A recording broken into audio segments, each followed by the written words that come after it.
Welcome back, everyone, to yet another episode of the E28 M30B35 ITB standalone ECU manual swap series. We're doing a lot of stuff to this car.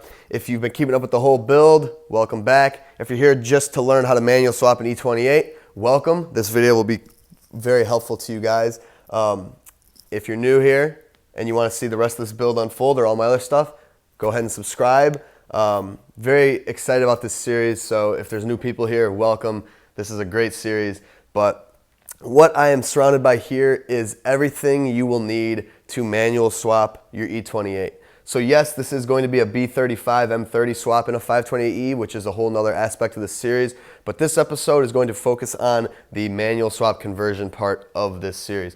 So what we're going to do with this video is first show you everything I have here, run you guys through all the parts.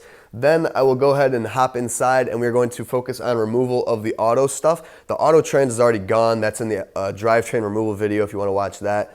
But we're going to remove the auto pedals, the auto shifter, and all that stuff. And then we're going to replace it with the manual pedal box and route all the clutch hydraulics. And then from there, we are going to pop down here, out here, I guess, and we're going to fully refresh and reseal the transmission. So if you want to see how to do that, then we will fully refresh the drive shaft and we will swap out the diffs because we're going to need to go from a auto diff to a manual diff. So we're going to want to change that ratio, and I'm going to reseal the diff, service the diff. So what we are using for this swap is a G260/6, which is the late 535 E28 and then the E34 535 manual transmission. This one itself is out of an E34, but nothing should be different here. Then we have the matching manual drive shaft, which is actually for a G260-5, which is the manual swap that I got for this car. But I believe that they're the same size. It's just the shifter linkage that changes. So drive shaft should pair along with this trans. Big emphasis on the should. Those are the heart components right there that you need. Then here we have our clutch kit. So I have a stock early model M30 clutch kit, which is the single mass for the single mass flywheel cars, so like the early cars. Can't remember the part number, I'll throw that in. And then we have an RHD lightweight flywheel. This is what a lot of the M30 guys go with. Apparently heard great things about this, lightweight flywheel. Then here on this table is just a lot of stuff. Also very importantly here is the manual pedal box here. So you have your clutch spring and all that stuff, clutch pedal. We have our manual shifter linkage with all the components right there. Manual trans brace. And then here we have all the new components basically required to reseal your trans, refresh your drivetrain or your drive line. Without further ado, now that you see all the parts here, let's get in this thing and start this swap. All right, let's start a little bit easy. Let's get rid of the auto shifter stuff before we get into the pedal box. Rid ourselves of this garbage. Oh. One little sneaky one over here. Let's get this foam out of here. This I don't believe will stay. I think the manual shifter surround has its own foam. But just in case, we'll hold on to it.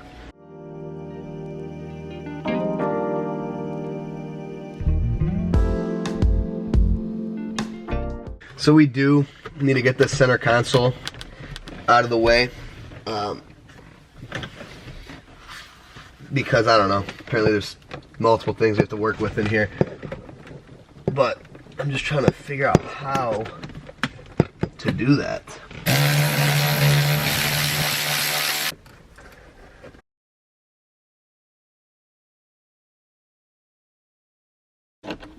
Okay, two more top screws here. I don't know what these hold in, but let's just keep removing stuff, I guess.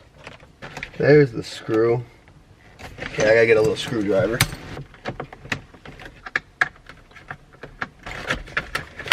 Oh my god. Okay, there's that. Oh, window switches, I guess, were in my way.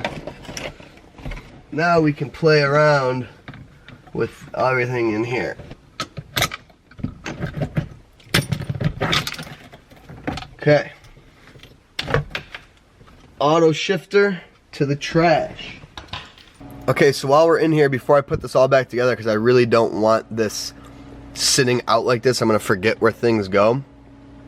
The only other thing you really have to do at this point is come over here to the auto trans connector that's connected to your shifter, this 9-pin thingy, and then pins 2 and 3, which if you're looking at it like this, let me focus here, pins 2 and 3, which are the upper right and middle on the top row, those are the neutral safety wires pretty much, which for an auto car won't let the car start unless it's in, you know, park or neutral, or just park or whatever.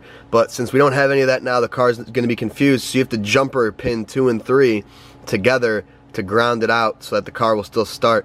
E34s, you use a relay. This car you have to be a little more barbaric. So I did was I took the connectors out of the auto shifter thingy because it's going to go in the garbage. So I still have the pins and the wires, and now what I'm going to do is just hook the pins straight up onto the connector there, and then twist the wires together, tape them, and consider that done. You could also probably just cut them out of the connector and put them together in the loom, but to me this seems, I don't know, easier, better, maybe. But once we do this, then I'm going to put all this back together, and then I'll bounce back when we are ready to start pulling this column out. Okay, I got this taped up, and furthermore, I took the shifter cable out of this grommet. I epoxied the inside of the grommet, taped it, so I could put the grommet back in place, and there's no openings for the auto shifter cables right there. So then that way, with the screws that held it down back installed, you have no air gaps here, right? You don't want any hot air coming from the engine or from the ground. So this is an important thing to do to avoid just moisture and stuff getting up in through your shifter tunnel. Now let's get in here and work on removing the pedal box. I think the camera might be a little bit better there. It's gonna be kind of hard to see what I'm doing, but this is just such tedious work. It's hard to see anything.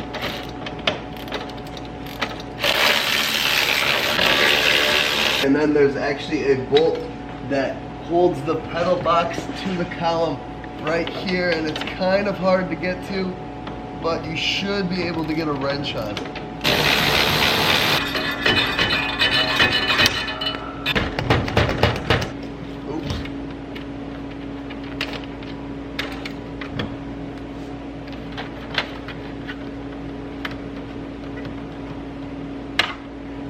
Alright, so I'm going to do the traditional method. I'm going to remove the big column nut. Okay, I'm going to mark that in there. So that I have an idea of the orientation. Before you go any further, I guess I should probably unhook the tons of wires here that are going to rip if I do this wrong. And each one will only go into one other set, so there's no real way to mess this up. Now we can do the other two 13s. Sometimes these are seized, sometimes they come out easy. Let's see. Easy. Whew. And there is our upper steering column all taken out.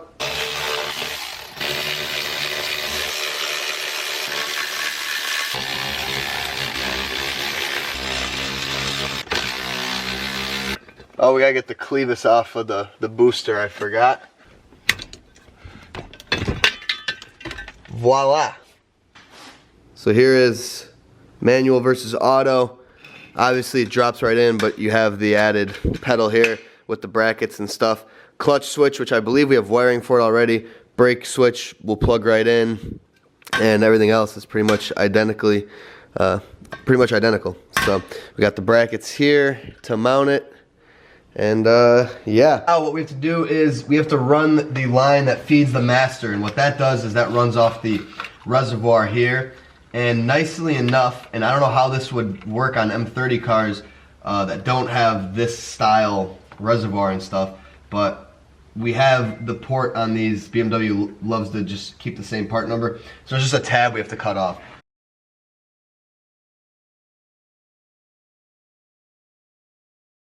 Just gonna make a mess. Okay, so I cleaned up the reservoir, cut off the nipple right there. So now, brand new feed line. It's not like fabric-y like the old ones used to be, which might throw you off, but it is the right one. So we're gonna pop this on the reservoir all the way up. These usually don't require a hose clamp because it's a pretty aggressive barb and it's just a gravity fed system, no pressure. And then we could place this back in the master cylinder. Alright, so we're back inside here. You can see this is the line we just fed through. So then I'm going to slide this grommet in, and it's going to go like this. My first time manual swapping a car, I didn't replace these grommets, and I regretted it because then you get like hot engine bay air in your car. So there's that grommet installed. This is usually very difficult to install. That's why this should always be replaced, because if you try to salvage it off another master, you're going to break it every time. We have to get this hard line on this new master exactly how it is on the old one, because that's the only way that we're going to get this thing to feed in properly. This is the most brutal part of the manual swap series right here. We are coming down to the worst part ever, because if this is at all off, it's just going to give you a hard time.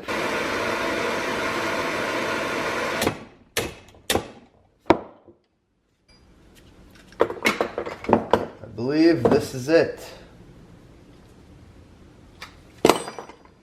Alright, I would say we got that pretty perfect. So now, let's fish this through the car. Let's start there, get it kind of in place, and then we will go and put all the pedal box and stuff together and see how it comes to be. It feels pretty good right there. Let me go see in the engine bay if the line is where we want it. Actually, believe it or not, that might have been mission success right off the bat. Depending on where this is gonna sit, kind of have to get the pedal box in there now to see. Get the feed line on there.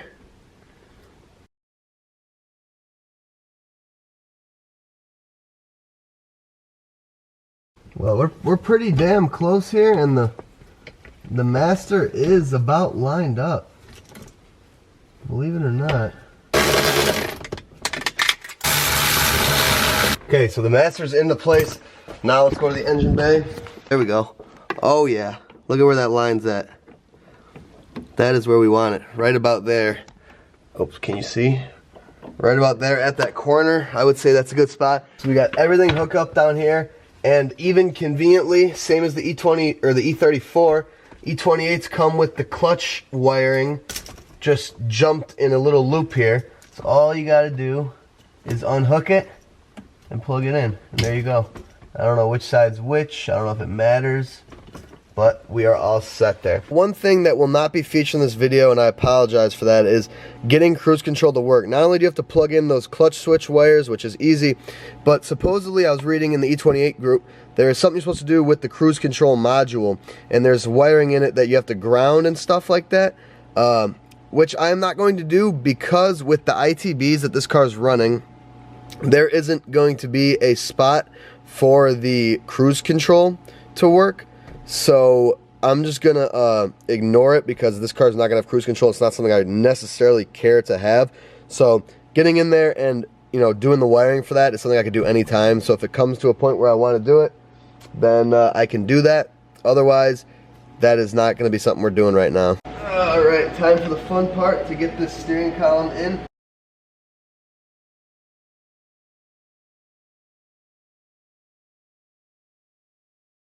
And we are done. The interior is back together.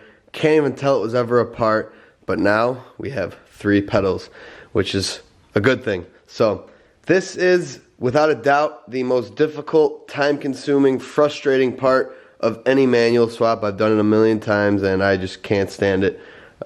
Never gets better. Once you have the idea, though, it does get a little bit easier, but it's still just insanely tedious. Even as much as getting this interior back together sucked, so that's why I didn't film it. I just had to send it all back together. But now let's go ahead and get into the trans. Let's reseal this trans. As a follow-up to earlier, I went ahead and grabbed the early model E28 533i G265, and I lined it up here next to the G266 that I'm using in the car. And in case you were concerned, these shape-wise, dimension-wise, are pretty much identical. So you can see here the output shaft for the drive shaft, exactly the same. I was told these were different, but I don't believe so. They look to me like they fit in here the exact same. The dimensions, if you look from the top, trans mount same, the overall length of transmission is the same, and those shafts come out in the same, at the same height. So that means that the drive shaft that I'm using in the car, which is from this transmission, will fit on that one perfectly fine. Before we get into resealing and redoing this transmission, let's get it cleaned up. Much better. Quick trip to the self-serve car wash and a few cans of degreaser and a wire brush, and we got this thing pretty nice. A lot of the old grimes off of it, not perfect, but it is good enough. Start on the inside here because truthfully this is my least favorite seal to do, just because it's in here, so it's harder to kind of pry out. But let's get this pin and old fork out of here. Rusty old pin, rusty old fork. Something I never used to replace because I was too cheap, but if you look here at the difference, the wear on this, on the thing that rides the throwout bearing, and then here's on the inside. These do wear, like you will eventually notice like a different feeling in your clutch, like how it engages because of this being super worn. So I think this is only like 30 bucks. It's really not even an expensive piece. But now those are out, let's hammer, oh my god, it's non-existent, this old pin. Let's hammer out this pin real quick. There's the old, there's the new, literally non-existent. And I believe a 13 rides on this really nicely for the install. It goes on the outer edge of it so you can just tap it in.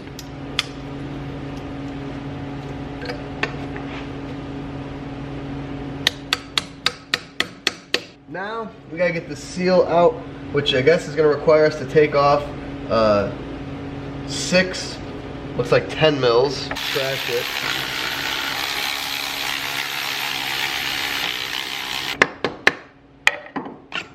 There we go, just a little bit of a tap. That is the seal right there.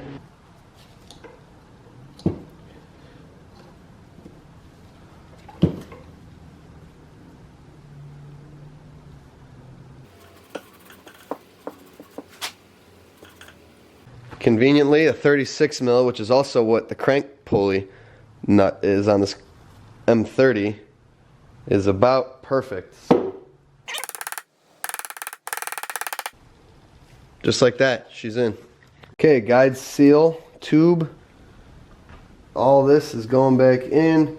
Careful to install it how you pulled it out. Now for the reinstallation, clean the bolts, put some thread locker 243 on there. Brand new fork. This goes on either way. Both sides are identical. You put this up like this. Going on the pivot pin. Then you get your spring. Goes in either way as well. And you do that. And there you go. So that holds it there. Now I can articulate. Throwout bearing, I'm not, actually installing this right now, but for the sake of it, this just pops in here, and you want these tabs to align with the raised part of that, and boom, there you go. So might as well just start from the top up. So let's start and go ahead and do the detent cover. This leaks. You can see there is an O-ring seal on this. So this is the culprit for a lot of leaks. So I don't even think these were tight. And then I think there is springs that are held behind this, so.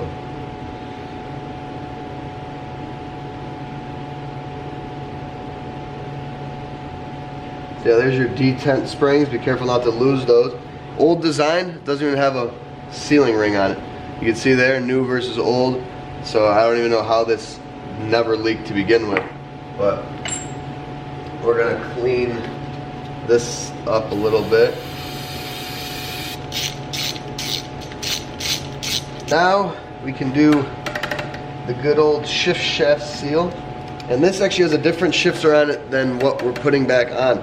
The E34 has a skinny thing, and then this has the wider one to fit the shift linkage from this car. Okay, and now you can press out the pin, which I also have brand new, something that I don't really see why it has to be replaced, but we do it anyway.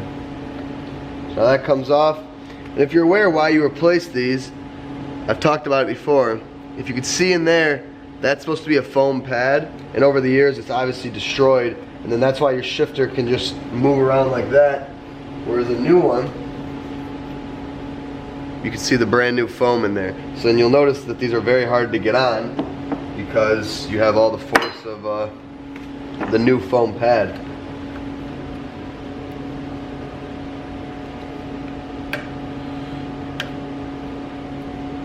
Look at that. So old and crusty. The whole inside of it stayed. The best way to install this is to get a socket, I can't remember the size, that fits over it. I believe a 15 is the best. Yeah, 15. And then you can just sit here and hammer it in. So based off how this linkage mounts, looking at parts diagrams, the diagrams don't actually tell you how this goes.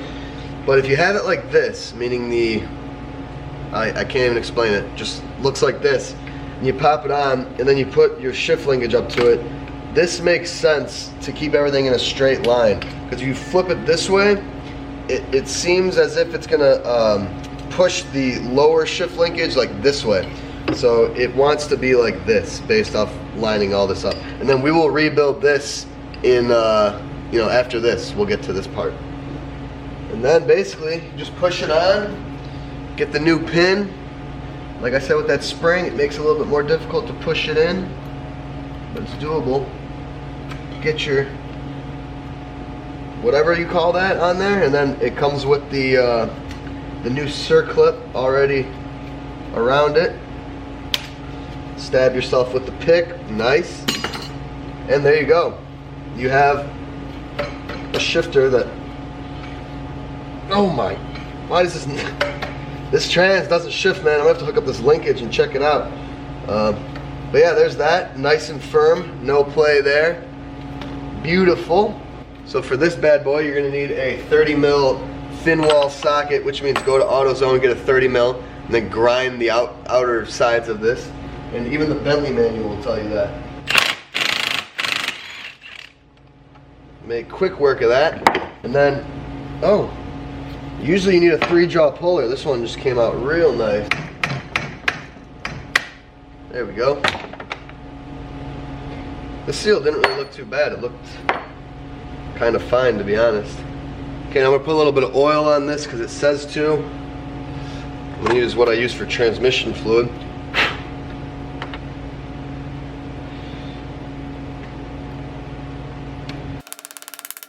Somewhere along the line when I was doing my E30, I read online that when you put this output shaft flange seal back in, it tells you to coat the splines with Curl K2, this old L-ring product that's basically like a sealant for liquid gasket. And they say to use it on these, or the equivalent, which is like a Loctite, and then they say to use it on these threads. So I've just always done that when I do transmissions, so I'm going to do it again here. K2, all in the threads. Man, that goes in real easily. To get the threads and the back plate.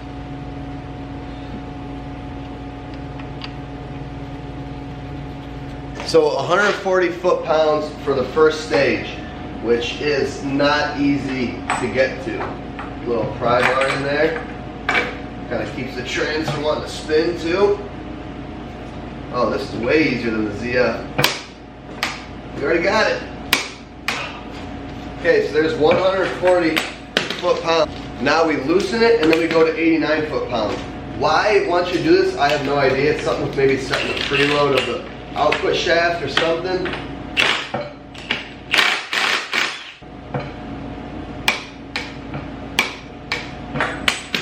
most of these manual trans take like 1.3 liters or so. So we're just gonna go, and you go until it starts to spill out. And then I got a new fill plug to replace this with.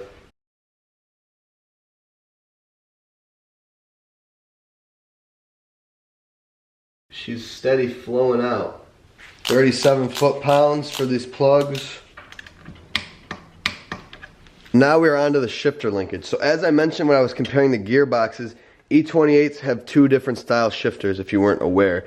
So you have this, which is the pre-85 shifter, and then you have this, which is the 85 and on. Except the G265, which I think came in like random 85 cars or 86 cars, that I believe uses this, but we're talking G260. Start, just peel this off, the old worn out thingy, and now we want to get this clip out so we can replace this. This is one of the more frustrating things. These two are just a huge pain in the ass.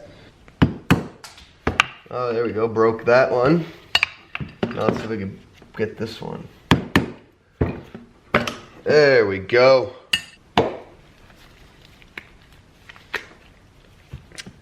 There's our old one. Okay, it does say to grease this using some random grease, like molybdenum, whatever. So we're just gonna send it with what we got, lithium grease. I think you wanna do the ball itself. It should just kind of press in, yep, beautiful. And then you got the locking tabs on either side. So you wanna spin it so that they line up. And then let's pop this into here. And there you go. Very easy. There we go.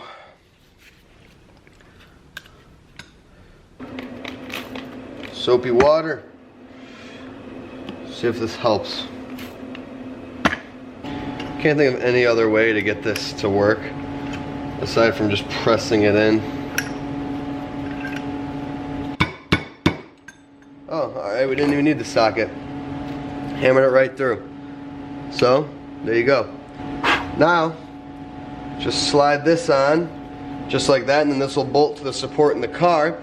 And on the E28, since it's not very nice to us, we actually have to bolt or weld the plate that this bolts into on the car. This is gonna have to sit stagnant for now.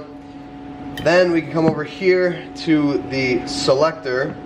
And then the bitch clip also nothing will happen with because this goes like that. So that's gonna sit there. And then for this, you got yellow shim here through. And then yellow shim. Okay, so it's this clip that goes in on the shifter side. Look at that. That is a smooth shifting transmission.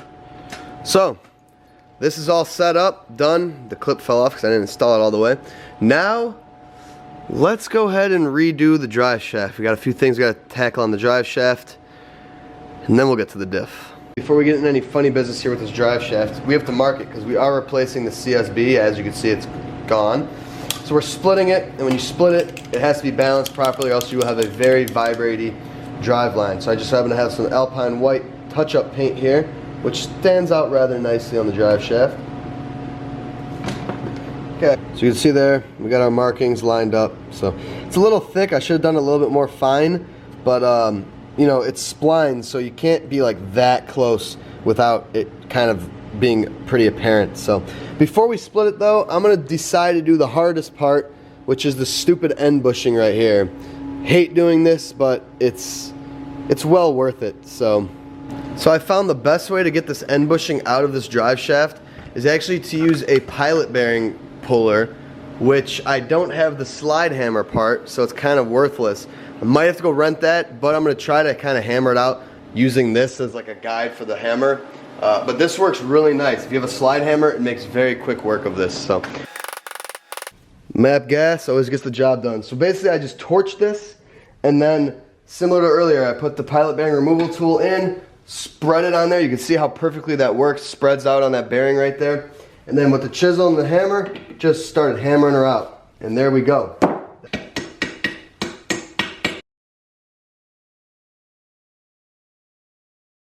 End bushing is done.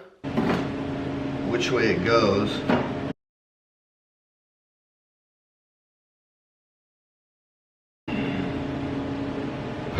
Oh.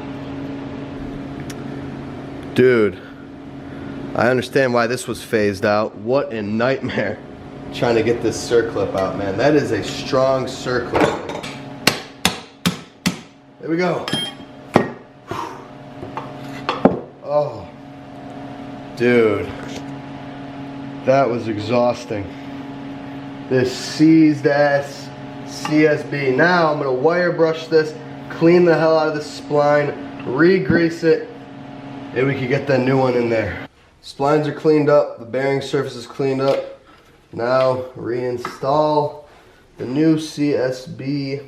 Okay, I endured the pain of pressing this in, getting the dust boot in, and getting the locking collar back in, and it was just horrible. Deformed the dust boot, which was starting to hit this, so I had to bend it out of the way to let this spin freely. Just such a joke. Okay, so we found our marks here. So now we can push it together. Get this started. Now the Bentley says that this isn't supposed to be like fully tightened until the drive shaft is installed. I got 6 brand new self-locking nuts, supposed to replace them. I got the hardware here, and then brand new Guibo. So you want to put this with the arrows pointing towards the flange. So that would mean like this. So we have this arrow pointing towards flange, and then the arrows will be pointing towards the flange on the whatchamacallit, the trans. I want to put them in this way, almost messed that up.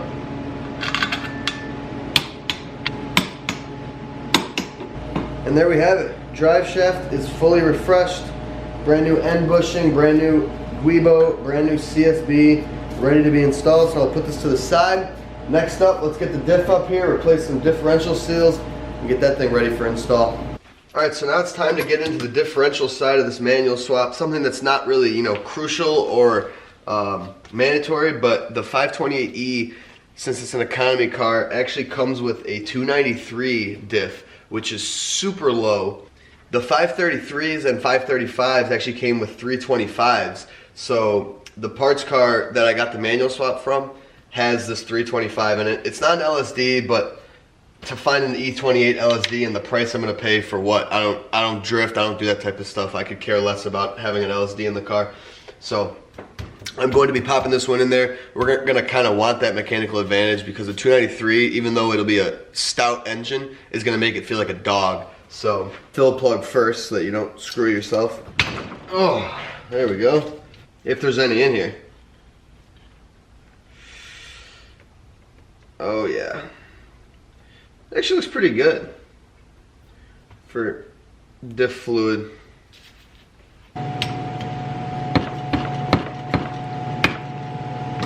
Go. So now one of the seals we need to replace is this one, but then this entire thing actually has a O-ring on it.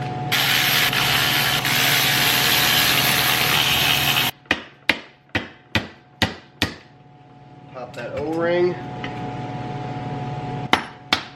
couple hits, boom. Pop the old one out, new one here. Lubricate it with some fresh fluid.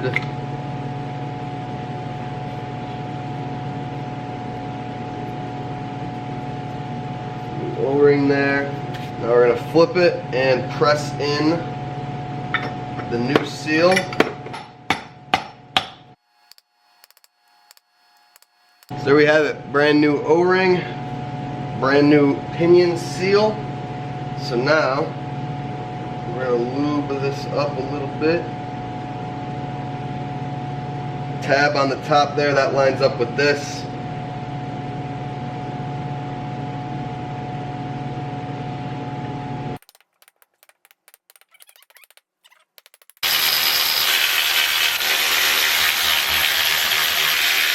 Find the right spot. Boom.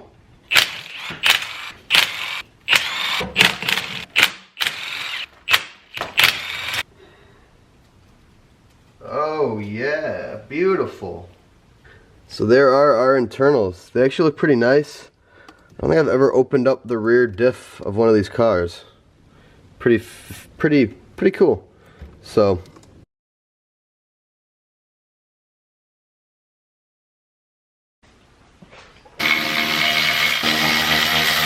my camera died, but basically what I did is RTV'd both surfaces, put the new gasket on there, got the rear casing back on. Now it's time to tighten these down. I can't find the torque values in the Bentley, so we're just gonna do the good old Guten tight, just crank it down.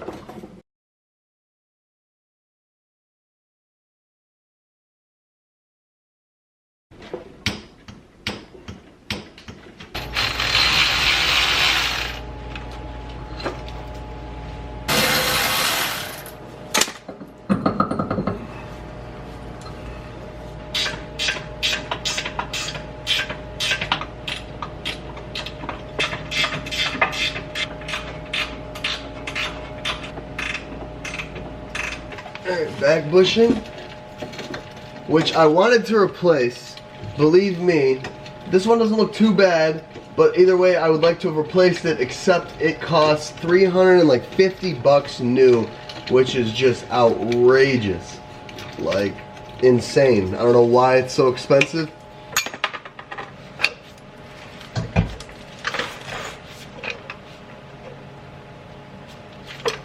And then easy peasy, just bring her down. It's as easy as that. I was fighting installing this diff, not understanding why, and now I'm looking at it. Look at the rear cover on the E28 stock diff, and then look at the one I'm putting in it. So you can see this one has a centered mount, and then the E28, the 520E, has an offset mount, and that is the issue right there. The casings themselves are identical, it appears, as they should be. Did not realize that early models to late models had a unique rear casing. So I done goofed that up. So now what I have to do is order a new gasket and a new seal for the speed sensor and wait on parts, and then we can install this. I'm gonna have to swap the rear covers. So.